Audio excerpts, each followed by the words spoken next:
तो हेलो दोस्तों, कैसे हैं आप। उम्मीद है सब बहुत बढ़िया होंगे, मस्त होंगे। और वाणिज्य व्याख्याता की क्लास धीरे धीरे अपने प्रगति पे है भाई, अग्रसर है।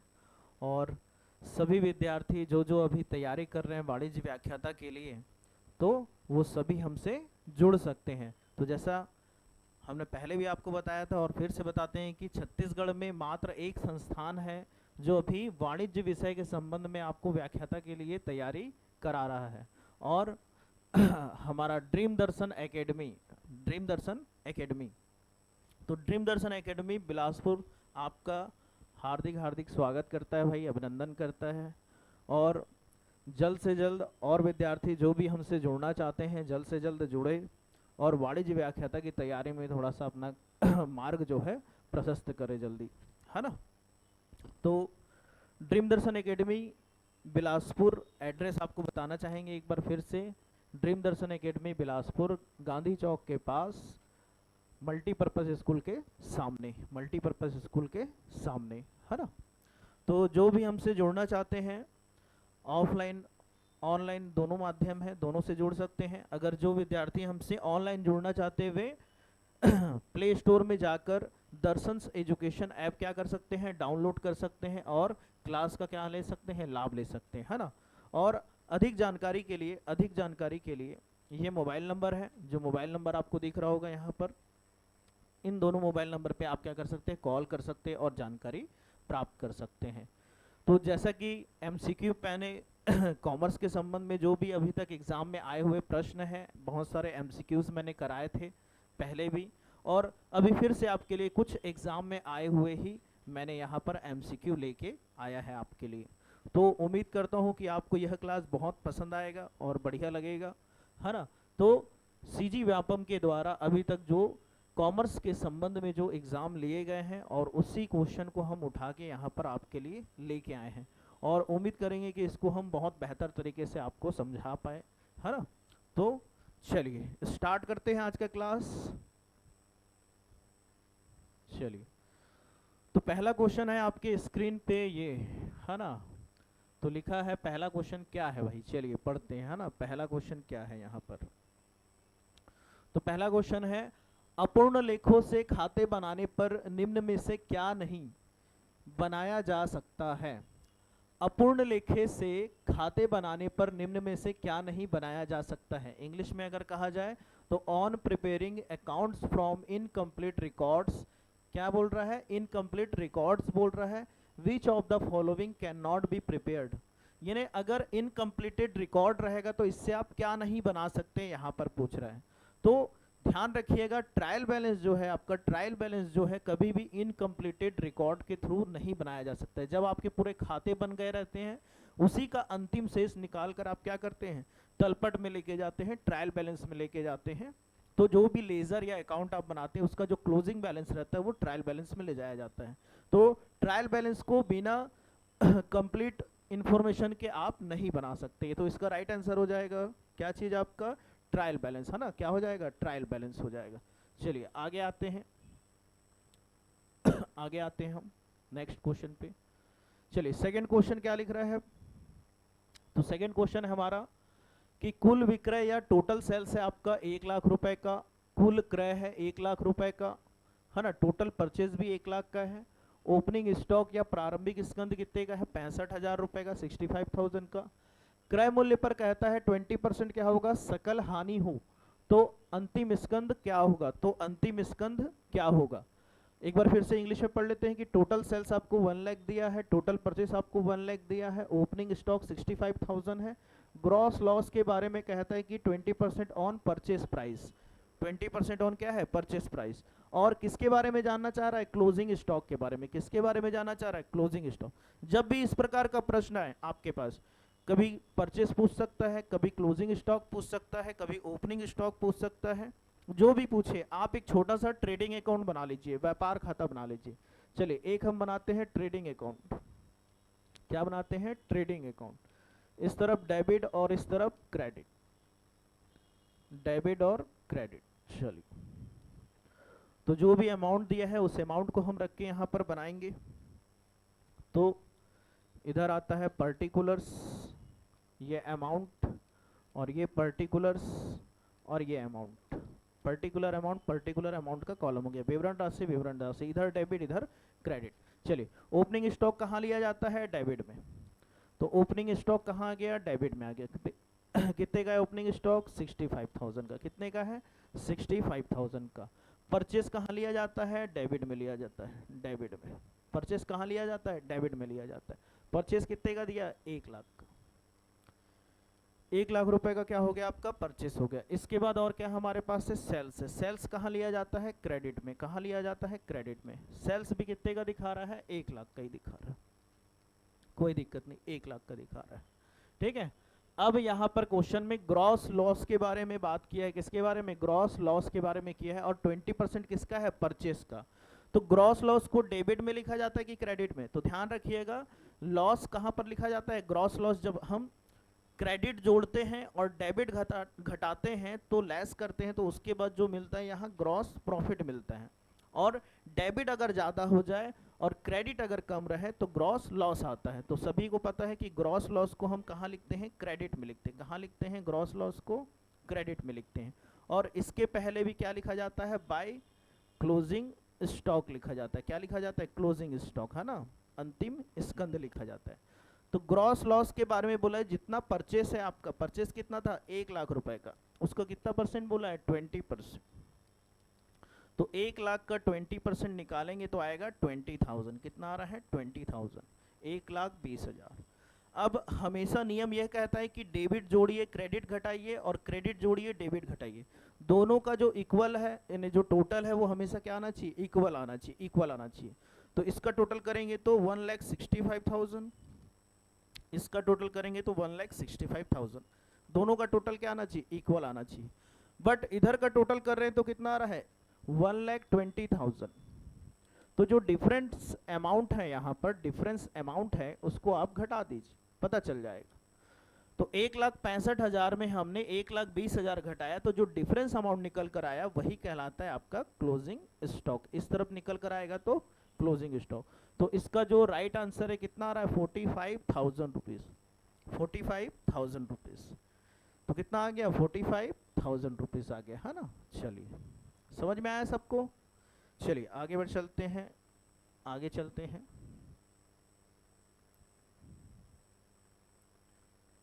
तीसरे क्वेश्चन में। तो तीसरा क्वेश्चन कहता है कि साझेदारी व्यवसाय में कम से कम कितने व्यक्तियों की संख्या होनी चाहिए? In the partnership business the minimum number of person should be. तो मिनिमम नंबर ऑफ पार्टनरशिप में कितने होते हैं मेंबर्स? तो ध्यान रखिएगा, मिनिमम जो होते हैं वो 2 होते हैं। कभी भी पार्टनरशिप के लिए मिनिमम जो मेंबर्स हैं वो कितने होते हैं? 2 होते हैं। तो इसका राइट आंसर क्या हो जाएगा? 2 हो जाएगा, है ना। राइट आंसर क्या हो जाएगा? 2 हो जाएगा। चलिए अगले क्वेश्चन में चलते हैं, क्वेश्चन नंबर 4। तो क्वेश्चन नंबर 4 क्या कहता है कि साझेदारी व्यवसाय में साझेदारों का दायित्व क्या होता है? The liabilities of the partner in the partnership business is limited होता है, अनलिमिटेड होता है, इनडेफिनिट होता है, इक्वल टू कैपिटल होता है।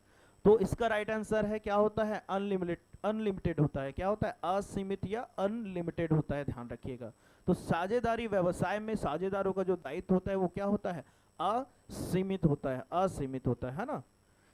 साझेदारी में ऐसा है कि व्यक्तियों को या जो साझेदार है उनको जितने भी दायित्व लिए हैं, मार्केट से जितना भी पैसा उठाए हैं, इनको अपना जो भी संपत्ति है उसको बेच के क्या करना पड़ता है? दायित्व को चुकाना पड़ता है, मार्केट का उधारी चुकाना पड़ता है। चाहे उनको लाभ हो रहा हो या हानि हो, इससे कोई मतलब नहीं है। चलिए आगे चलते हैं।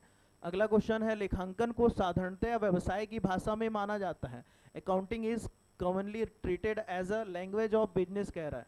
क्या लेखांकन को साधारणतया व्यवसाय का भाषा माना जाता है, बिजनेस का लैंग्वेज माना जाता है? तो बिल्कुल सत्य है, व्यवसाय का लैंग्वेज इसे माना जाता है। ध्यान रखिएगा, अकाउंटिंग को क्या बोला जाता है? व्यवसाय का लैंग्वेज कहा जाता है, लैंग्वेज कहा जाता है, माना जाता है ना। तो इसका राइट आंसर क्या हो जाएगा? सत्य हो जाएगा, ट्रू हो जाएगा। चलिए नेक्स्ट क्वेश्चन पे चलते हैं। छठवां क्वेश्चन है, चालू व्यवसाय अवधारणा के अनुसार यह माना जाता है कि व्यवसाय का अस्तित्व अकॉर्डिंग टू, क्या लिखा है यहाँ पर? अकॉर्डिंग टू क्या लिखा है? लिखा है गोइंग कंसर्न कॉन्सेप्ट, है ना, कौन सा going concern concept, a business entity is assume to have, यानी गोइंग कंसर्न कंसेप्ट में क्या होता है, यह माना जाता है कि बिजनेस जो है वो लगातार क्या होता है, चलता ही जाता है, एक बार चालू है तो चलता ही रहेगा। तो इसके लिए सही आंसर क्या हो जाएगा, ए ऑप्शन, दीर्घकालीन जीवन होगा, यानी एक बार बिजनेस स्टार्ट हुआ है तो वह दीर्घकालीन यानी लॉन्ग टर्म क्या होगा, चलता ही जाएगा। तो इसका राइट आंसर क्या हो गया, ए ऑप्शन हो गया ना, राइट आंसर क्या हो गया, ए ऑप्शन हो गया। चलिए नेक्स्ट आते हैं अगले क्वेश्चन पे। अगला क्वेश्चन हमारा है, एक चेक जो जिस दिन प्राप्त हुआ है उसी दिन बैंक में जमा कर दिया गया को रिकॉर्ड किया जाएगा।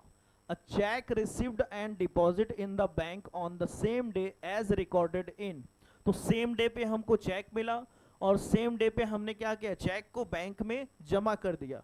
तो चेक को बैंक में जमा करेंगे सेम डे में, तो बैंक अकाउंट क्या हो जाएगा आपका, डेबिट हो जाएगा, बैंक अकाउंट क्या हो जाएगा, डेबिट हो जाएगा। तो यहां पर ऑप्शन में कौन सा दिख रहा है, देखिए, तो रोकड़, bank column of the cash book, bank column of the cash book, और क्या लिखा है, cash column of the cash book, ये ऑप्शन नहीं होगा। तो ऑप्शन नंबर जो बी है वो आपका क्या है, सही है, bank column of the cash book, है ना। चलिए, तो ऑप्शन नंबर बी जो है वो इसका राइट आंसर रहेगा, ऑप्शन नंबर बी क्या है, राइट आंसर हो जाएगा। अगला चलते हैं नेक्स्ट क्वेश्चन।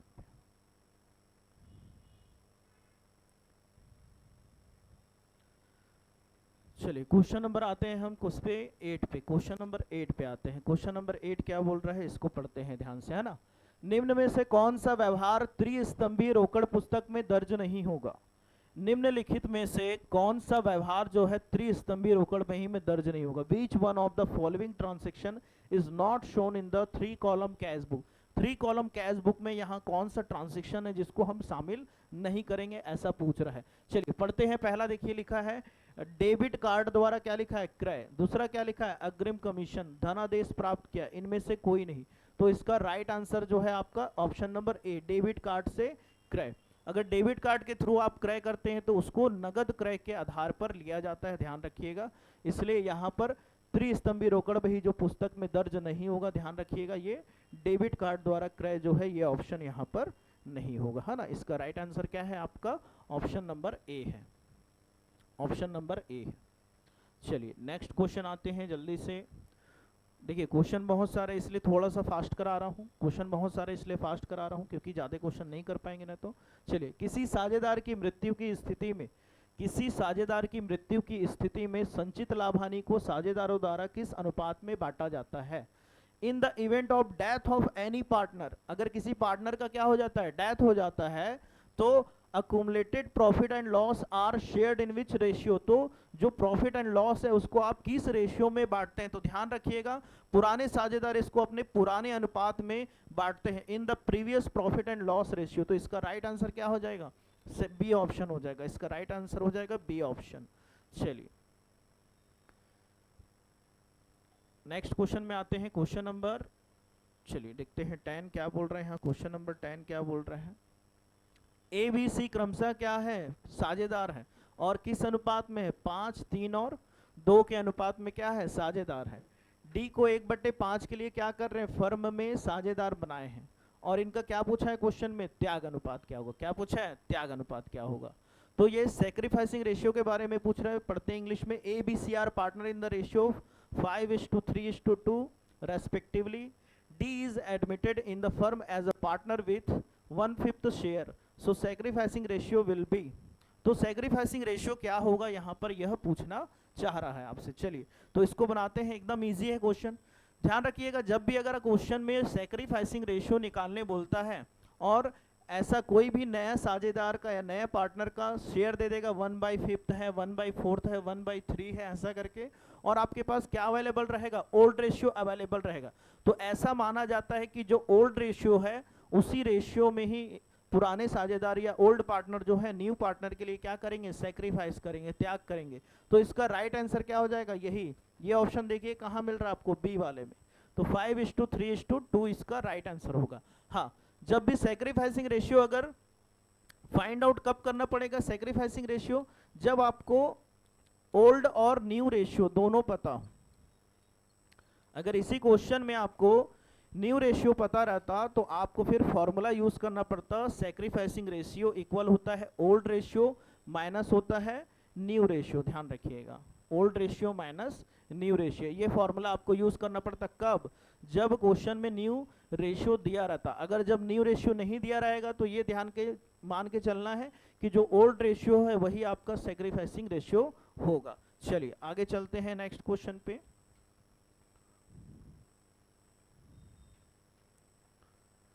तो अगला क्वेश्चन है क्वेश्चन नंबर 11, देखते हैं, है ना। निम्न सूचनाओं के आधार पे गणना कीजिए बोल रहा है। निम्न सूचनाओं के आधार पे क्या करना है, गणना करना है भाई। निम्न सूचनाओं के आधार पे गणना कीजिए बोल रहा है। तो देखते हैं क्या चीज बोल रहा है निम्न सूचनाओं के आधार पे। तो क्वेश्चन है निम्न सूचनाओं के आधार पे गणना कीजिए, वर्ष का क्या निकालना है, लाभ निकालना है। Calculate from the following information profit of the year. तो आपको यहाँ पर क्वेश्चन में पूछा है प्रॉफिट ऑफ द क्या पूछा है, ईयर पूछा है, profit of the year. Question में आपके पास ओपनिंग कैपिटल दिया है, प्रारंभ की पूंजी, क्वेश्चन में आपको अंत की पूंजी यानी क्लोजिंग कैपिटल दिया है, और साथ में आपको क्या दिया है, ड्रॉविंग दिया, क्या दिया है, ड्रॉविंग दी, और साथ में आपको एडिशनल कैपिटल भी दिया है कि वर्ष के मध्य में लगाई गई पूंजी कितना है, 5000 है ना। तो चलिए ऐसे प्रश्न को बनाने का तरीका ये रहता है कि आप एक क्या बनाएंगे, कैपिटल अकाउंट, क्या बनाएंगे, आप एक कैपिटल अकाउंट बनाएंगे, क्या बनाएंगे, कैपिटल अकाउंट बनाएंगे, है ना। चलिए इसके दो साइड ले लेते हैं, एक साइड आपका डेबिट, ये डेबिट साइड, और एक साइड आपका क्या हो जाएगा, क्रेडिट साइड हो जाएगा, मान के चलिए एक आपका डेबिट और एक साइड आपका क्या हो जाएगा, क्रेडिट हो जाएगा, ये मान के चलते हैं। तो जो भी ओपनिंग कैपिटल रहता है वो कहाँ लिखते हैं, क्रेडिट में लिखते हैं, कहाँ लिखते हैं, क्रेडिट में लिखते हैं। ओपनिंग कैपिटल कहाँ आता है, क्रेडिट में आता है। इसके बाद अगर कोई साझेदार आपका एडिशनल कैपिटल लेके आया तो वो भी कहाँ आ जाएगा, क्रेडिट में आ जाएगा, कहाँ आ जाएगा, क्रेडिट में आ जाएगा, ठीक है। और इसी प्रकार अगर कोई प्रॉफिट एंड लॉस है, पुराना प्रॉफिट एंड लॉस यानी प्रॉफिट है, तो प्रॉफिट को भी कहाँ ला लेते हैं, क्रेडिट में ला लेते हैं, ठीक है। और कुछ सैलरी कमीशन इंटरेस्ट वगैरह दिया रहेगा, कहाँ आ जाएगा, क्रेडिट में आ जाए, आपका ध्यान रखिएगा। तो क्रेडिट ये बताता है कि पार्टनर को कितना पैसा दिया जाएगा, और डेबिट ये बताता है कि पार्टनर से कितना पैसा लिया जाएगा। तो डेबिट में आता है आपका ड्रॉविंग, क्या आता है, ड्रॉविंग, आहरण, जिसको हम क्या बोलते हैं, आहरण। और क्या आता है ड्रॉविंग के बाद, इंटरेस्ट ऑन ड्रॉविंग, है ना, इंटरेस्ट ऑन ड्रॉविंग भी आता है। अगर कोई लॉस रहेगा, कोई लॉस रहेगा तो वो भी आ जाएगा, पुराना कोई लॉस। तो चलिए इसी के आधार पे इस क्वेश्चन को बनाते हैं जल्दी से, है ना। थोड़ा सा फास्ट पढ़ा रहा हूँ, बेसिक चीज़ को नहीं समझा रहा हूँ, बेसिक चीज़ समझना है तो बिल्कुल क्लास में आप क्या करिए, एडमिशन लीजिए, सारे चीज़ बहुत बेसिक से बताया जाएगा। तो अभी फिलहाल चलते हैं इस क्वेश्चन में। तो ओपनिंग कैपिटल कितना दिया है भाई, 80,000 रुपये, रखिएगा यहाँ 80,000 या 80,000 रुपीज़, ठीक है। इसके बाद क्लोजिंग कैपिटल जो है आपका इस तरफ आता है, कहाँ आता है, इस तरफ आता है, डेबिट में आता है क्लोजिंग कैपिटल, है ना। तो क्लोजिंग कैपिटल कितना दिया है, 90,000, इसको हम यहाँ रख देते हैं 90,000। आहरण कितना दिया आपको, 18,000 का, ये रख दीजिए यहाँ 18,000, 18,000 का। वर्ष के मध्य में लगाई गई पूंजी कितना दिया आपको, 5,000 का, कितना दे दिया है, 5,000 का, उसको यहाँ रख देते हैं। क्वेश्चन में पूछा क्या है, प्रॉफिट फॉर द ईयर या ऑफ द ईयर पूछा है। तो क्रेडिट जोड़ेंगे या डेबिट जोड़ेंगे, क्रेडिट घटाएंगे, और क्रेडिट जोड़ेंगे या डेबिट घटाएंगे, किधर का टोटल ज़्यादा आ रहा है, पहले ये देख लो, इधर का टोटल ज़्यादा आ रहा है क्या, हाँ सर इधर का ज़्यादा आ रहा है। तो 90 में 18,000 जोड़ोगे तो कितना आ जाएगा, 1,08,000 रुपये, 1,08,000, 1,08,000। तो इधर पे कितना आना चाहिए, 1,08,000 आना चाहिए। तो 1,08,000 में, 1,08,000 में आप 85,000 को क्या करेंगे, माइनस करेंगे। चलिए माइनस करते हैं, 8 में 5 गया 3, कितना, 23,000, 23,000 निकल कर आ रहा है, देखिए 23,000 यानी ऑप्शन नंबर कौन सा, बी। ऑप्शन नंबर बी इसका क्या होगा, राइट आंसर हो जाएगा, ऑप्शन नंबर बी क्या होगा, राइट आंसर होगा। चलिए अगले क्वेश्चन पे चलते हैं।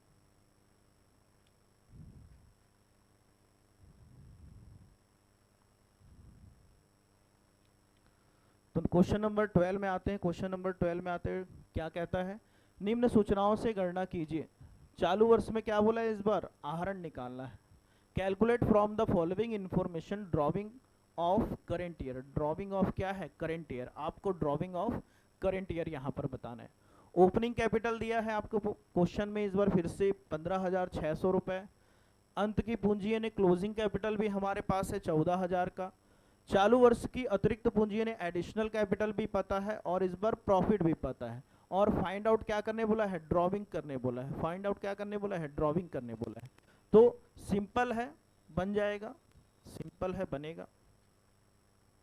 ड्रॉविंग निकालना है, तो ड्रॉविंग निकालने के लिए पहले मैं चीज़ों को थोड़ा सा यहाँ रख रहा हूँ। चलिए, तो अभी जो फॉर्मेट मैंने बताया कि आप क्या बना लीजिए, कैपिटल अकाउंट। क्या बना लीजिए, कैपिटल अकाउंट बना लीजिए। सिंपल है, मान के चलो।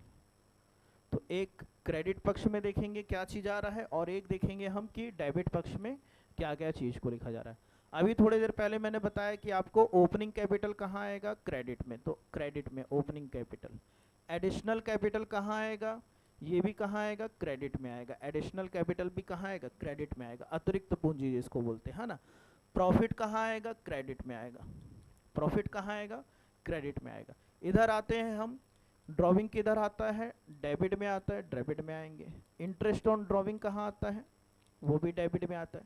हालांकि क्वेश्चन में दिया नहीं है, दिया रहता तो हम लिखते, मगर क्वेश्चन में दिया नहीं है, कोई दिक्कत नहीं है।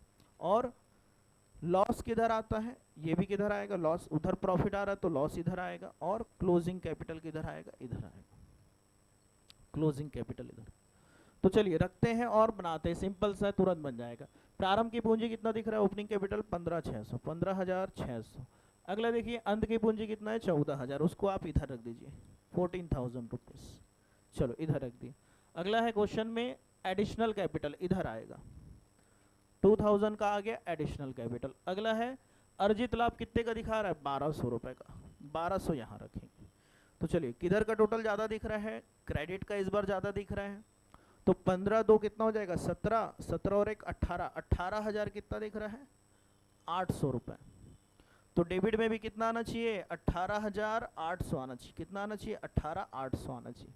चलिए, 18,800 रुपए में, 18,800 में डेबिट वाली जो चीज है उसको घटाएंगे। कितना दिख रहा है यहाँ पर, केवल 14,000 रुपए, 14,000 घटा दीजिए तो 4,800 आपका आएगा। तो 4,800 कौन से ऑप्शन में दिख रहा है, ऑप्शन नंबर सी में दिख रहा है। किस में दिख रहा है, ऑप्शन नंबर सी में दिख रहा है। तो क्रेडिट ये बताता है कि साझेदार को कितना कैपिटल मिलेगा, और डेबिट ये बताता है कि साझेदार से कितना कैपिटल लिया जाएगा। तो ड्रॉविंग जो निकल कर आ रहा है, कितना आ रहा है, 4,800 रुपए निकल कर आ रहा है ना। बाकी चीज तो दिया नहीं है क्वेश्चन में, तो नील लिख दे रहे हैं, नील, बाकी कुछ है नहीं। तो चलिए, तो क्रेडिट जोड़े हैं, डेबिट से घटाएं, इस प्रकार 4,800 आपका उत्तर आ रहा है यहाँ पर। चलिए नेक्स्ट क्वेश्चन पे चलते हैं जल्दी से। क्वेश्चन नंबर 13, बहुत आसान प्रश्न है। मशीन को खरीद के स्थान पर से स्थानांतरित करने के स्थान तक लाए जाने वाले बीमा खर्च को क्या कहते हैं, बोल रहा है, बीमा खर्च को क्या कहते हैं। तो मशीन आपने खरीदा है, इंश्योरेंस एक्सपेंसेस फॉर, क्या लिखा है, transferring a machine from purchase place to the place of establishment is called. तो जब भी कोई मशीन आप शुरू में खरीदते हैं और उसको अपने कारखाने तक ला के लगाते हैं, और उसको लगाने में जो भी इंस्टॉलेशन चार्ज आप देते हैं, इसको बोला जाता है कैपिटल एक्सपेंडिचर। ध्यान रखिएगा, क्या बोला जाता है, कैपिटल एक्सपेंडिचर। शुरू में जो भी चीज आप करते हैं मशीनरी के संबंध में, फिक्स्ड एसेट्स के संबंध में खर्च, वह कैपिटल एक्सपेंडिचर कहलाता है। क्या कहलाता है, कैपिटल एक्सपेंडिचर कहलाता है। तो इस प्रकार इसका जो आंसर है वो हो जाएगा ए, हो जाएगा ए, इसका राइट आंसर है। चलिए नेक्स्ट क्वेश्चन है, क्या लिखा है, सबसे अधिक मूल्य वाली ख्याति क्या है, सबसे अधिक मूल्य वाली ख्याति क्या है। तो टाइप्स ऑफ, यहाँ पर गुडविल जब आप पढ़ते हैं तो डॉग नेचर का, कैट नेचर का, रैट नेचर का, रैबिट नेचर का। तो इसमें ध्यान रखना कि जो कैट नेचर का जो गुडविल होता है, ये क्या होता है, सबसे ज्यादा गुडविल इसी का होता है। तो व्यापार की दृष्टि से सबसे ज्यादा गुडविल किसका है, बिल्ली के स्वभाव वाली ख्याति का, ध्यान रखिएगा। तो ये हो गया कैट नेचर का। अगला क्वेश्चन, चलिए 15 नंबर के क्वेश्चन पे आते हैं, क्या कहता है, पढ़ते हैं ध्यान से। तो 30,000 रुपए सूची मूल्य का माल राम को क्या कर रहे हैं, 10% व्यापारिक छूट पर और 5% क्या है, नगद छूट पर क्या कर रहे हैं, बेच रहे हैं। राम ने 40% क्या कर दिया, नगद भुगतान कर दिया। राम के द्वारा नगद भुगतान की जाने वाली राशि होगी। तो क्वेश्चन में पूछ रहा है कि राम नगद कितना पैसा देने वाला है, ये बताइए। तो यहाँ पर इंग्लिश में एक बार पढ़ लेते हैं, goods of the list price लिखा है 30,000, is sold Ram at trade discount लिखा है 10% and discount of 5% Ram. Ram paid बोलता है कि यहाँ पर कितना कर रहा है कैश में 40%। 40% पैसा क्या करता है राम, क्या करता है कैश में पे कर देता है। The amount of cash payment done by Ram will be, तो अमाउंट कितना देने वाला है कैश में राम, यही यहाँ पर क्वेश्चन पूछ रहा है आपसे कि राम भाई कितना देने वाला है पैसा। चलिए तो इजी क्वेश्चन है, कुछ कठिन नहीं है, बिल्कुल इजी है। तो इसको बनाने का तरीका है कि सबसे पहले आप कितने का सेल कर रहे हैं ये लिखिए, कितने का सेल कर रहे हैं 30,000 सूची मूल्य का माल हमने बेचा है राम को। हमेशा सबसे पहले जितने में सेल है, सेल में सबसे पहले आप घटाएंगे ट्रेड डिस्काउंट। कौन सा डिस्काउंट घटाएंगे, ट्रेड डिस्काउंट। तो व्यापारिक छूट सबसे पहले घटाया जाता है। क्वेश्चन में व्यापारिक छूट है आपके पास 10%, 10%। तो 30,000 का 10% निकलेगा 3,000, 3,000 घटाएंगे तो आएगा 27,000 रुपये। कितना आ रहा है 27,000, 27,000। अब इसके बाद 27,000 में आपको क्या करना है, क्वेश्चन में ये देखना है कि भाई राम ने कितना परसेंट, 40% क्या किया है, नगद भुगतान किया है। तो 40% अगर नगद है तो 60% क्या हो जाएगा, उधारी। तो पहले कभी भी उधारी, आप क्रेडिट वाले चीज को पहले अलग कर लेना। तो 27,000 रुपए का आपको 60% पहले निकालना पड़ेगा। 60% अगर हम निकालते हैं यहाँ पर कितना आ जाएगा, 0 0 हो गया, 6 7 42 का 2 हासिल आई 4, 6 दूनी 12 और 4 कितना हो जाएगा 16। चलिए घटाते हैं इसको, तो यहाँ कितना बच रहा है हमारे पास 10,800 रुपये बचा। अब जो कैश डिस्काउंट है, ध्यान रखिएगा, ध्यान रखिएगा, उधार वाले पैसे को घटाने के बाद जो अमाउंट आता है उसी पे क्या दिया जाता है, कैश डिस्काउंट दिया जाता है। तो कैश डिस्काउंट यहाँ पर हम निकालेंगे, कैश डिस्काउंट निकालेंगे 10,800 का, 10,800 का कितना बोला है क्वेश्चन में 5%। चलिए 5% निकालते हैं। तो 5% निकालेंगे तो 5 अट्ठे 40, 4 5 एकम क्या हो जाएगा 5, 540 हम घटा देंगे तो 0 6। अब यहाँ बचा है कितना, 7 है 5 जाएगा 2, फिर यहाँ पर 0, 10,260। तो क्या ऑप्शन में कहीं दिख रहा है 10,260, हाँ बिल्कुल दिख रहा है 10,260, ऑप्शन नंबर सी।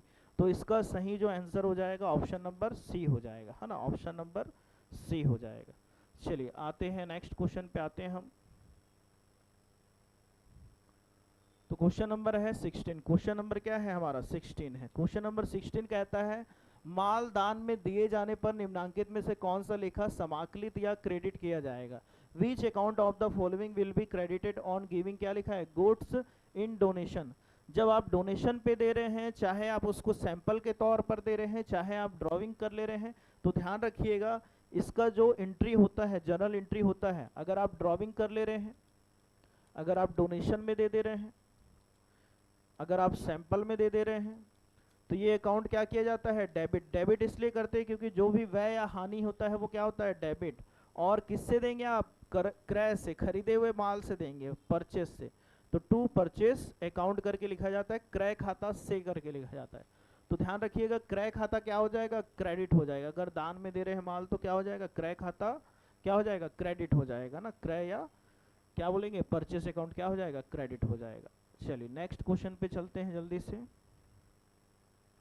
तो क्वेश्चन नंबर 17 पे आते हैं। 17 क्या कहता है देखते हैं यहाँ पर कि नगद अपहार, यहाँ अहार लिख दिया, थोड़ा सा प्रिंटिंग मिस्टेक है भाई, अपहार बोला जाता है। क्या बोला था, अपहार बट्टा डिस्काउंट, है ना, हिंदी में बहुत सारे नाम है, अपहार बट्टा डिस्काउंट, छूट, कटौती। तो नगद क्या बोल रहा है, अपहार दिया जाता है। कैश डिस्काउंट इज गिवन, तो कैश डिस्काउंट किस लिए दिया जाता है, ध्यान रखिएगा, समय से पूर्व रोकड़ प्राप्त करने के लिए, payment receiving in cash before time. तो इसका राइट आंसर क्या हो जाएगा, ऑप्शन नंबर डी हो जाएगा इसका राइट आंसर। चलिए नेक्स्ट क्वेश्चन पे आते हैं इसके बाद जल्दी से। तो क्वेश्चन नंबर 18 है, क्या बोल रहा है, आहरण पर ब्याज, आहरण पर ब्याज, इंटरेस्ट ऑन ड्रॉविंग। बिजनेस के लिए क्या होता है, आहरण पर ब्याज हमेशा उसकी आय मानी जाती है। क्या मानी जाती है, आय, गेन ऑफ द बिजनेस। तो आहरण पर ब्याज व्यवसाय के लिए आय माना जाता है। तो इसलिए इसका जो आंसर है वो हो जाएगा option number A, option number A इसका राइट आंसर हो जाएगा। नेक्स्ट क्वेश्चन पे आते हैं। चलिए उन क्वेश्चन नंबर 19 देखते हैं। क्वेश्चन नंबर 19 देखते हैं। यहाँ लिखा है एकाकी व्यवसाय में आयकर की राशि लिखी जाती है। Income tax is sold trading as written in. Income tax को कहाँ पर दिखाया जाता है? एकाकी व्यापार में। तो ध्यान रखिएगा, जो लाभ हानि खाता आप बनाते, क्या बनाते हैं? लाभ हानि खाता बनाते हैं, वहां पर इसको दिखाया जाता है, लाभ हानि खाते में दिखाया जाता है। तो कहाँ दिखाते हैं? लाभ हानि खाते में दिखाते हैं, ध्यान रखिएगा। एकाकी व्यवसाय में लाभ हानि खाते में क्या दिखाया जाता है? इनकम टैक्स को दिखाया जाता है। अगला बढ़ते हैं नेक्स्ट क्वेश्चन पे, क्वेश्चन नंबर 20 पे आते हैं। लागत अवधारणा के अनुसार संपत्ति हमेशा मूल्यांकित की जाती है। According to the cost concept assets are always valued. तो कौन सा कॉन्सेप्ट बोल रहे हैं यहाँ? कॉस्ट कॉन्सेप्ट बोल रहे हैं, है ना, लागत अवधारणा। तो लागत अवधारणा के आधार पर हमेशा ध्यान रखिएगा, लागत मूल्य पर या क्रय मूल्य पर ही क्या करते हैं? संपत्ति को दर्शाते। तो ऑप्शन नंबर बी देखिए, क्रय मूल्य पर, यानी वही लागत मूल्य या परचेस प्राइस पे, लेकिन वर्तमान मूल्य नहीं, इसका मतलब है कि मार्केट प्राइस नहीं, है ना। तो इसका जो राइट आंसर है वो क्या हो जाएगा? ऑप्शन नंबर बी हो जाएगा। ऑप्शन बी इसका राइट आंसर है। चलिए नेक्स्ट क्वेश्चन पे आते हैं जल्दी से। क्वेश्चन नंबर कौन सा है आपका यहाँ पर? 21। क्वेश्चन नंबर 21, अंतरराष्ट्रीय लेखांकन प्रमाप समिति की स्थापना कब हुई है? तो अंतरराष्ट्रीय लेखांकन प्रमाप समिति की स्थापना कब हुई पूछ रहा है क्वेश्चन में। When international accounting standard committee is establish. तो कब हुआ है इसकी स्थापना? क्या बोला जाता है? IASC बोला जाता है, IASC, international accounting standard committee कहा जाता है। तो इसकी स्थापना आपको ध्यान रखना है कब हुआ है? 29 जून 1973 में, 29 जून 1973। तो इसका राइट आंसर आ जाएगा सी ऑप्शन। क्या आ जाएगा? C option. आगे चलते हैं इसके बाद क्वेश्चन नंबर 22 में आते हैं। क्वेश्चन नंबर 22 में आते हैं। क्वेश्चन नंबर 22 कहता है कि निम्न में से अरे क्या क्या लिख के रखे, मूर्तवान संपत्ति वास्तविक खाता कौन सा है ना, टेंजिबल रियल अकाउंट कौन सा है?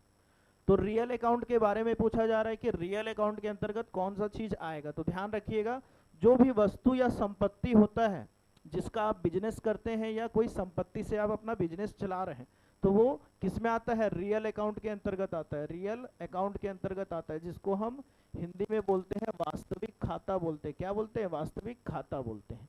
तो ख्याति नहीं आएगा, अग्रिम ये नहीं आएगा, ये भी नहीं आएगा, कौन सा है? मोटर गाड़ी खाता है। तो इसका राइट आंसर है मोटर गाड़ी खाता, इसका राइट आंसर है। चलिए नेक्स्ट क्वेश्चन है क्वेश्चन नंबर 23। क्वेश्चन नंबर 23 क्या बोल रहा है, पढ़ते हैं जल्दी से, कि निम्नलिखित में से कौन सा नाम मात्र का लेखा है? Which of the following accounts are is nominal account, है ना, कौन सा नॉमिनल अकाउंट है यहाँ पर? तो ब्याज लेखा है, अदद ब्याज लेखा है, अर्जित ब्याज लेखा है, पूर्वदत्त ब्याज लेखा है। तो ध्यान रखिएगा, जो ब्याज लेखा है यही क्या है? आपका नॉमिनल अकाउंट आता है। मैंने बताया था जिसके साथ भी अदत, अर्जित, पूर्वदत्त, अप्राप्त ऐसा शब्द लगता है, ये सारे किस में आ जाते हैं? पर्सनल अकाउंट में। ये सारे किसके उदाहरण है? पर्सनल अकाउंट के, है ना। तो इसका जो राइट आंसर है क्या है आपका? ब्याज खाता, ब्याज खाता। तो जो भी व्यय या आय से रिलेटेड खाते रहते हैं वो नॉमिनल अकाउंट के अंतर्गत आते हैं, नाम मात्र खाते के अंतर्गत आते हैं। चलिए आते हैं क्वेश्चन नंबर 24 में आते हैं। क्वेश्चन नंबर 24 में आते हैं। तो क्वेश्चन नंबर 24 बोलता है, बड़ी मात्रा में किया गया विशेष विज्ञापन व्यय है। A large amount spend on special advertisement is. तो बहुत ज़्यादा अमाउंट में जब आप एडवर्टाइजमेंट करते हैं तो ऐसे एडवर्टाइजमेंट को बोला जाता है अस्थगित आयगत व्यय। अस्थगित आयगत व्यय या आगम व्यय कहा जाता है, डिफर्ड रेवेन्यू एक्सपेंडिचर। तो इसका राइट आंसर हो जाएगा आपका option number D. Option number D इसका क्या है? राइट आंसर है। चलिए क्वेश्चन नंबर 25 में आते हैं हम। क्वेश्चन नंबर 25 कहता है यहाँ पर कि पूंजीगत लाभ वह लाभ है, capital profit is that profit. तो कैपिटल प्रॉफिट कौन सा प्रॉफिट होता है यहाँ पर पूछना चाह रहा है। तो जो स्थायी संपत्ति के विक्रय से प्राप्त होगा, यानी फिक्स्ड एसेट्स को बेचने से जो आपको इनकम होगा वही कहलाएगा आपका कैपिटल, क्या चीज? इनकम के रूप में। तो इसका राइट आंसर हो जाएगा ऑप्शन नंबर बी। इसका क्या हो जाएगा? राइट आंसर हो जाएगा। चलिए आगे चलते हैं क्वेश्चन में। तो क्वेश्चन बहुत सारे इसलिए थोड़ा स्पीड में करा रहा हूँ मैं। तो क्वेश्चन बहुत सारे इसलिए स्पीड में करा रहा हूँ क्योंकि धीरे धीरे कराऊंगा तो आप लोगों को भी बोर लगने लगता है। चलिए तो आते हैं, रोकड़ पुस्तक का प्रारंभिक शेष लिखा जाता है। Opening balance of cash book is shown. तो रोकड़ पुस्तक या आप कैश बुक बना रहे हैं और उसका बोल रहे हैं कि ओपनिंग बैलेंस इसमें से चारों ऑप्शन में से कहाँ रखा जाता है? प्राप्ति भुगतान के डेबिट में, आय व्यय के डेबिट में, या आय व्यय के क्रेडिट में, या प्राप्ति भुगतान खाते के क्रेडिट में, यानी on the debit side of receipt and payment. तो इसका पहला ऑप्शन जो है यही सही है कि प्राप्ति भुगतान खाते के डेबिट पक्ष में, यानी रिसिप्ट और पेमेंट अकाउंट के डेबिट साइड में क्या किया जाता है, ओपनिंग बैलेंस को लिखा जाता है रोकड़ पुस्तक के, है ना, जो भी शेष है। चलिए आते हैं यहाँ पर, अगला जो आते हैं, अगला क्वेश्चन जो है क्या लिखा है, एक बैंकिंग व्यवसाय वाली साझेदारी फर्म में अधिकतम साझेदारों की संख्या क्या होती है। तो अधिकतम साझेदारों की संख्या किसमें पूछा है आपको, बैंकिंग व्यवसाय में, किसमें, ओपनिंग बैलेंस। अच्छा ये थोड़ा सा गलत छप गया इंग्लिश में, तो जो पार्टनरशिप है, बैंकिंग पार्टनरशिप है, उसमें मैक्सिमम मेंबर कितने हो सकते हैं ये पूछ रहा है। तो बैंकिंग व्यवसाय में ध्यान रखिएगा कि मैक्सिमम कितने पार्टनर हो सकते हैं, 10 हो सकते हैं, मैक्सिमम 10 हो सकते हैं। और नॉर्मल पार्टनरशिप में ध्यान रखिएगा 50 होते हैं, नॉर्मल में कितने होते हैं, 50 होते हैं, है ना, बैंकिंग में 10, नॉर्मल में मैक्सिमम 50 होते हैं। अगला क्वेश्चन नंबर कौन सा है, 28, क्वेश्चन नंबर 28, स्वअर्जित या स्वेट अंशों का निर्गमन किया जा सकता है, स्वेट अंशों का, ठीक है, स्वीट लिख दिया है, स्वीट नहीं है भाई, खाने का नहीं है, स्वेट है ना, SWEAT है ना, sweat shares, sweat shares can be issued to, है ना। तो स्वेट अंश किसको निर्गमन किया जा सकता है, ध्यान रखिएगा, कंपनी के कर्मचारियों को या कंपनी के संचालकों को, यानी डायरेक्टर भी बोल सकते हैं, क्या बोल सकते हैं, डायरेक्टर्स को। तो स्वेट अंश जो है वो कंपनी के संचालकों को या कर्मचारियों को क्या कर सकते हैं, निर्गमित किया जा सकता है, निर्गमित किया जा सकता है। ऑप्शन नंबर सी जो है वो इसका राइट आंसर होगा। अब स्वेट अंश होते क्या है क्या चीज, इसके लिए आपको हमारा क्लास ज्वाइन करना पड़ेगा भाई, है ना, डिटेल में पढ़ना है तो क्लास ज्वाइन करना पड़ेगा आप लोगों को। चलिए क्वेश्चन नंबर 29 में आते हैं, क्वेश्चन नंबर 29 में आते हैं कि प्रारंभिक व्यय चिट्ठे में निम्न शीर्षक के अधीन दर्शाया जाता है, preliminary expenses are shown in the balance sheet under the head. तो प्रारंभिक व्यय या प्रीलिमिनरी एक्सपेंसेस जो है ये बैलेंस शीट में कौन से साइड में दिखाया जाता है, तो ध्यान रखिएगा बैलेंस शीट के ये एसेट्स में दिखाया जाता है, और कौन से हेडिंग के अंतर्गत दिखाया जाता है, मिसलेनियस एक्सपेंडिचर के अंतर्गत इसको दिखाया जाता है, विविध व्यय जिसको बोला जाता है। तो ऑप्शन नंबर डी जो है वो इसका राइट आंसर यहाँ पर बन जाएगा। चलिए तो नेक्स्ट क्वेश्चन पे आते हैं जल्दी से। तो क्वेश्चन नंबर हम 30 में पहुंच गए, क्वेश्चन नंबर 30 पे पहुंच गए। चलो 30 पे देखते हैं, अवशिष्ट याचना या बकाया मांग चिट्ठे के कहां पर दर्शाया जाता है, calls in arrears is shown in the balance sheet under the head. तो जो आपका कॉल्स इन अरियर्स है वो किसके अंतर्गत दिखाया जाता है, तो ध्यान रखिएगा वो शेयर कैपिटल के अंतर्गत दिखाया जाता है। शेयर कैपिटल में उसको क्या किया जाता है, माइनस करके लिखा जाता है, सब्सट्रैक्ट करके लिखा जाता है। तो क्यों लिखा जाता है, कैसा लिखा जाता है, सारा जानकारी आप जब क्लास लेंगे तभी हम बताएंगे, है ना, कि पूरा डिटेल हम तभी देंगे, ठीक है। तो अभी फिलहाल इसका आंसर जो है आपका ऑप्शन नंबर क्या हो जाएगा, ए हो जाएगा भाई, ऑप्शन नंबर ए जो है इसका राइट आंसर है। चलिए आते हैं अगले क्वेश्चन पे। तो ये सारे क्वेश्चन व्यापम के द्वारा पूछे गए क्वेश्चन है ना, सारे क्वेश्चन जो भी कर रहे हैं यहाँ पर हम सॉल्व व्यापम के द्वारा पूछे गए क्वेश्चन है, तो कोई भी मैंने बाहर से क्वेश्चन नहीं रखा है मनगढ़ंत, है ना।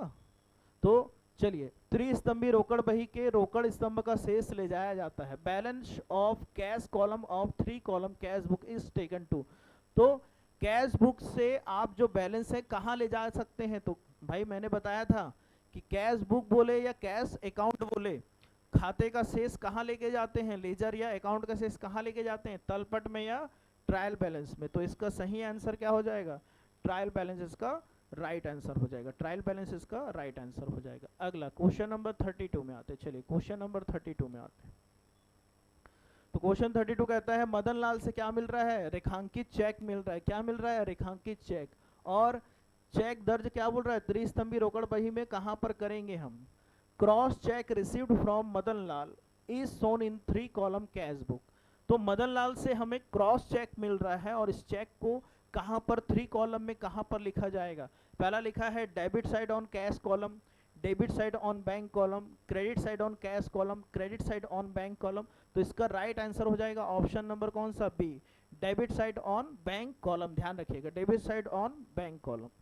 अब क्यों होता है, कैसे होता है, इसलिए मैं बोला हूँ कि डिटेल में जानना है तो आपको हमसे जुड़ना पड़ेगा भाई, क्लास लेना पड़ेगा, है ना, सारा चीज क्योंकि इसमें नहीं बताया जाएगा। चलो आते हैं हम यहाँ पर बैंक समाधान विवरण निम्न के द्वारा बनाया जाता है। बैंक समाधान विवरण निम्न के द्वारा बनाया जाता है। अब bank reconciliation statement is prepared by, तो बैंक रिकंसिलेशन स्टेटमेंट किसके द्वारा बनाया जाता है? ध्यान रखिएगा, बैंक के खाता धारकों के द्वारा क्या किया जाता है? बैंक रिकंसिलेशन स्टेटमेंट को बनाया जाता है ना, बैंक रिकंसिलेशन स्टेटमेंट को बनाया जाता है। चलिए अगला बढ़ते हैं आगे। तो यहाँ पर क्वेश्चन नंबर जो 34 है, क्वेश्चन नंबर जो 34 है, इसको यहाँ पर हमको क्या करना पड़ेगा? बनाना पड़ेगा, है ना। तो चलिए देखते हैं एक बार। गत 5 वर्षों का क्या दिया है? शुद्ध औसत लाभ कितने का है? 48,000 रुपए, 48,000 का। औसत विनियोजित पूंजी कितने का है? 3,50,000 का। और विनियोजित पूंजी पर जो अपेक्षित लाभ की दर है वो है 12%। अधिकतम बोला है कि पूंजीकरण विधि, निधि नहीं है, पूंजीकरण क्या है? विधि से ख्याति का क्या बोला है? मूल्यांकन करिए। कौन से विधि से बोला है? पूंजीकरण विधि के द्वारा। तो इंग्लिश में एक बार पढ़ लेते हैं। Average net profit for the, क्या लिखा है? प्रीसीडिंग 5 ईयर्स इज कितना है? 48,000 रुपीज। एवरेज कैपिटल एम्प्लॉयड कितने का दिया है? 3,50,000 रुपीज। रेट ऑफ रिटर्न है 12% on capital invested on the capital. फिर क्या बोला है? Capitalisation of super profit method. तो कैपिटलाइजेशन ऑफ कौन सा बोल रहा है? Super profit method. तो यहाँ हिंदी में थोड़ा सा गलत लिखा है, अधिकतम, यानी यहाँ पर ये अधिलाभ होना चाहिए था। क्या होना चाहिए था? अधिलाभ। तो अधिलाभ विधि पढ़े हैं आप लोग। अधिलाभ विधि के द्वारा ख्याति का क्या करना है? मूल्यांकन यहाँ पर आपको करके दिखाना है। चलिए, तो अधिलाभ विधि या सुपर प्रॉफिट मेथड के द्वारा हम यहाँ पर क्या करेंगे? फाइंड आउट करेंगे, है ना, यहाँ फाइंड आउट करेंगे। तो थोड़ा सा मैं जगह ले ले रहा हूँ यहाँ पर कि जगह थोड़ा सा देखिए अपने को।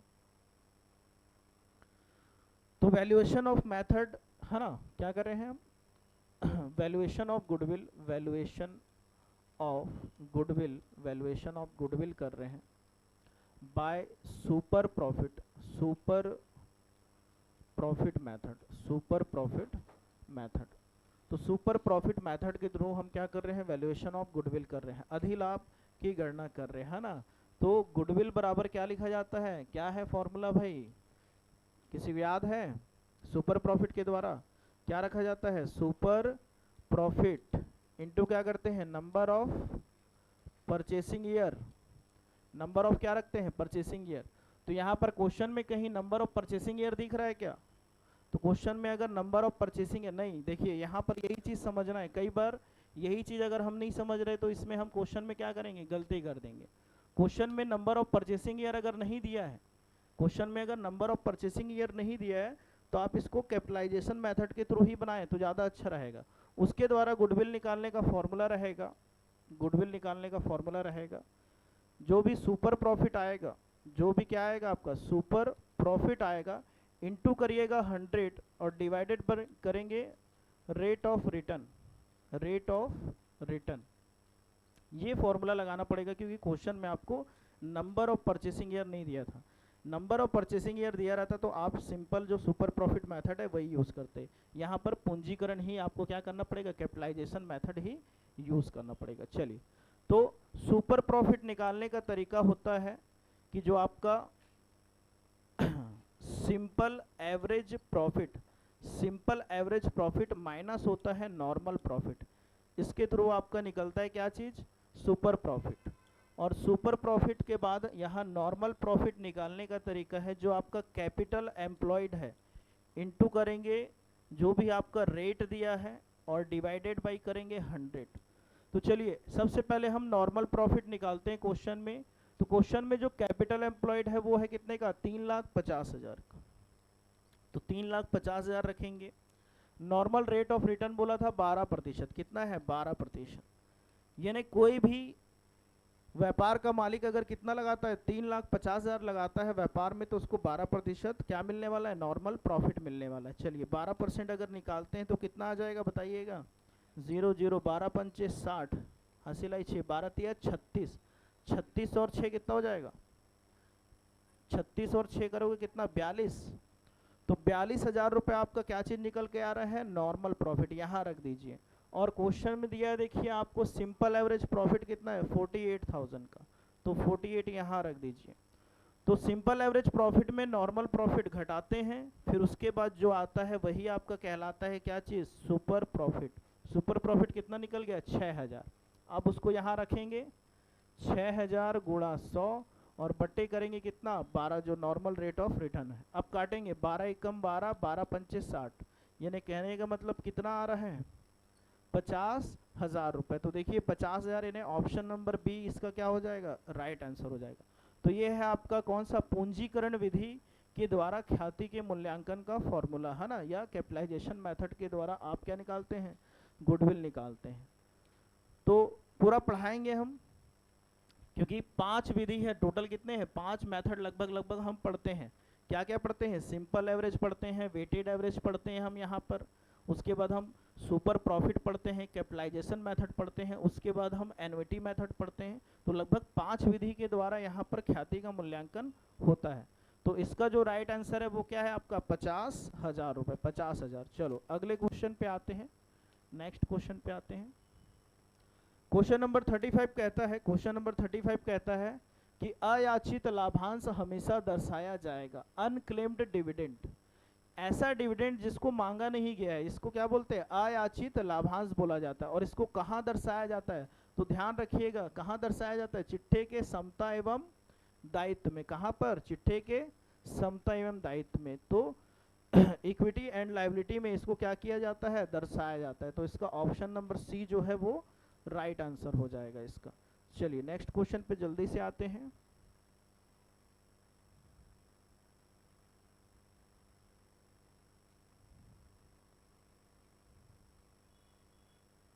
चलिए पीछे चलेगा क्या,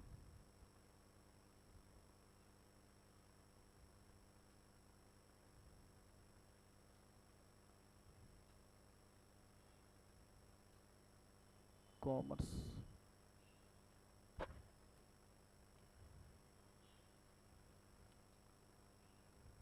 तो कौन से क्वेश्चन पे पहुंचे थे हम लोग, 40। अच्छा ये नहीं है क्या पीडीएफ, एक मिनट ना, एक मिनट, कोई और पीडीएफ खुल गया है। आज का देखते हैं, कॉमर्स आज कितना तारीख है, 9 18। हाँ चलिए आ गए अपन, कहाँ पर आ गए, क्वेश्चन नंबर 35, क्वेश्चन नंबर 35। तो ये हो गया था, क्वेश्चन नंबर 35 हो गया था। चलिए आते हैं क्वेश्चन नंबर कौन सा हमारा, 36 में। तो क्वेश्चन नंबर 36 थोड़ा सा बड़ा है, तो उसको थोड़ा सा हम लोग बाद में देखेंगे।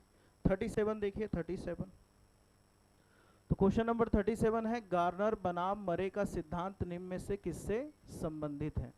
तो पढ़े कोई, गार्नर बनाम मरे पढ़े हैं, कैश थ्योरी किससे रिलेटेड है, dissolution of sole trading, dissolution of partnership, dissolution of companies, या dissolution of joint stock company, किससे रिलेटेड है, तो बी से रिलेटेड है ना, साझेदारी के विघटन से रिलेटेड है, ध्यान रखिएगा, साझेदारी के विघटन से रिलेटेड है। तो अगला क्वेश्चन एक और देखते हैं जल्दी से, लास्ट क्वेश्चन है ये आज का। तो क्वेश्चन नंबर 38 देखते हैं। तो लिखा है कि जब एक बैंक समाधान विवरण बनाया जा रहा हो, यदि आप बैंक विवरण के अनुसार डेबिट शेष से शुरू करते हैं, किसके अनुसार बोला है, डेबिट शेष, ध्यान रखिएगा कौन सा है, डेबिट शेष है ना, डेबिट शेष। When drawing up a bank reconciliation statement लिखा है, if you start with the debit balance, अगर आप डेबिट बैलेंस के आधार पे बनाते हैं तो जो फायदे वाली चीज़ है उसको जोड़ने बोला था, जो नुकसान वाली चीज़ है उसको घटाने बोले थे, है ना। तो यहाँ पर कहता है कि एक चेक जो है क्या किया है, प्रस्तुत नहीं किए गए, चेक जो है वो प्रस्तुत नहीं हुआ है, यानी स्टेटमेंट लिखा है अनप्रेजेंटेड चेक शुड बी, अगर चेक जो प्रस्तुत नहीं करा है यानी पेमेंट के लिए प्रस्तुत नहीं हुआ है, तो आपको क्या होगा, फायदा होगा, यानी इसको क्या किया जाएगा, जोड़ा जाएगा। तो इसका सही आंसर हो जाएगा ऑप्शन नंबर ए हो जाएगा। तो ठीक है, तो ये हो गया आपका क्वेश्चन, क्या हो गया, समाप्त हो गया भाई। तो क्वेश्चन नंबर 38 तक हम लोग क्या कर लिए, कंप्लीट कर लिए, है ना। तो कैसा लगा क्लास बताइएगा, है ना। तो और ज़्यादा डिटेल अगर आप पढ़ना चाहते हैं तो बिल्कुल आप क्या हुई हमारे साथ जुड़िए, यहाँ पर जल्द से जल्द एडमिशन लीजिए, और इसी प्रकार हम और डिटेल में पढ़ेंगे, है ना, और डिटेल में पढ़ेंगे। तो अभी एक मैंने केवल एमसीक्यू के क्लास कराए हैं और थोड़े से फास्ट कराए क्योंकि क्वेश्चन, नंबर ऑफ क्वेश्चन क्या थे, बहुत ज़्यादा थे। तो चलिए बहुत बहुत धन्यवाद, मिलते हैं फिर से क्लास में। इसी प्रकार अपना प्यार बनाए रखें भाई। चलिए बहुत बहुत धन्यवाद।